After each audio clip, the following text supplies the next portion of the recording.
একদিন আফ্রিকার এক জঙ্গলের এক প্রত্যন্ত গ্রামে মেসি একটা বিজ্ঞাপনের কাজ করতে গেলেন। তার সাথে ছিলেন আফ্রিকান ফুটবলের লিজেন্ড দিদিয়ের দ্রোগবা। আফ্রিকানদের অবস্থা দেখে মেসি খুব অবাক হয়ে বলে উঠলেন, দিদিয়ের, তুমি কি দেখেছো আমরা মিলিয়ন মিলিয়ন ইউরো উপার্জন করছি আর এরা দূষিত পানি খাচ্ছে। এরপর মেসি যা করেছিলেন তা শুধু দ্রোগবাকে নয়, বরং অবাক করেছিল সারা দুনিয়ার মানুষকে। একজন খেলোয়াড়ের পাশাপাশি মেসি একজন মানুষ হিসেবেও যে সেরা, যদি আপনি দ্রোগবার এই গল্পটা শুনেন তাহলে সেটা ক্লিয়ার হয়ে যাবে। 2010 বিশ্বকাপের আয়োজক দেশ ছিল সাউথ আফ্রিকা। শাকিরার সেই ওয়াকা ওয়াকা গানের কথা মনে আছে নিশ্চয়ই।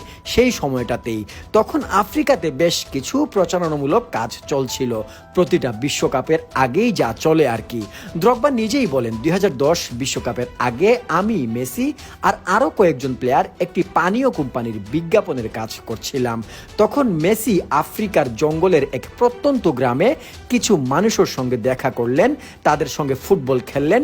এই মানুষগুলোর সাথে খেলাটা তিনি খুব উপভোগ করলেন। অনেকেই ছবি তুলতে আসলো, সে কাউকেই ফিরিয়ে দিল না।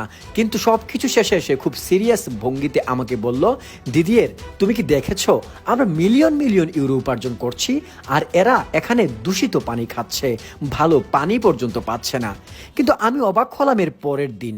আমরা যেই কোম্পানির পানীয়র প্রচারণার কাজে সেখানে গিয়েছিলাম, পরের দিন আমি সেই কোম্পানির পরিচালকের কাছ থেকে শুনলাম যে মেসি তার সেই বিজ্ঞাপনের সব টাকা গ্রামের জন্য কূপ খনন, একটি ভালো হাসপাতাল, স্কুল, খেলার মাঠ ও আরো কিছু নির্মাণের জন্য দান করেছেন। একটি কানাকড়িও তিনি নিয়ে যাননি বা নিজের সাথে রাখেননি। সবচেয়ে বড় ব্যাপার হলো, তিনি জোর দিয়ে বলেছিলেন যেন তার নাম কোথাও উল্লেখ না করা হয়। এখানেই শেষ নয় কিন্তু, মেসি টাকা পয়সা দিয়ে চলে গেছে ব্যাপারটা এমন না। মেসি নিয়মিত সেই কাজের আপডেট নিত। 6 মাস পর মেসি একজন ডাক্তার, একজন হিসাব রক্ষক এবং একজন প্রকৌশলীকে সেই গ্রামে পাঠিয়েছিল, যাতে নিশ্চিত করা যায় যে টাকা আসল মালিকদের কাছেই পৌঁছেছে এবং প্রকল্পগুলো সত্যি আলোর মুখ দেখেছে। দ্রোগবা বলেন, মেসির এমন চরিত্রের কথা আমি জানতামই না। শুনেছিলাম সে দরিদ্রের পাশে দাঁড়ায়, কিন্তু এমন করে দাঁড়ায় এটা জানতাম না। কিন্তু মেসি কেন এসব গোপন করলো তা মাথায় আসেনি দ্রোগবার। এই ঘটনা স্মরণ করে দ্রোগবা বলেন, আজও আমার মনে গেঁথে থাকে সেই কথাটা। আফ্রিকা থেকে ফেরার সময় আমি তাকে জিজ্ঞেস করলাম, এত গোপনীয়তার কারণ কি? সে এমন এক উত্তর দিল যা আমি কখনো ভুলতে পারবো না।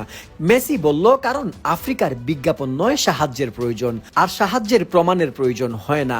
মেসির সবচেয়ে বড় গোলগুলো গোলপোস্টে নয়, বরং সেই সব মানুষের হৃদয়ে রয়েছে যারা ফুটবলকে চেনে না। আর যারা ফুটবল চেনে তারা জানে যে মেসি ফুটবল ইতিহাসের সেরা খেলোয়াড়। মেসি শুধু মাঠে নয়, মাঠের বাইরেও রয়েছে তার অনেক অবদান।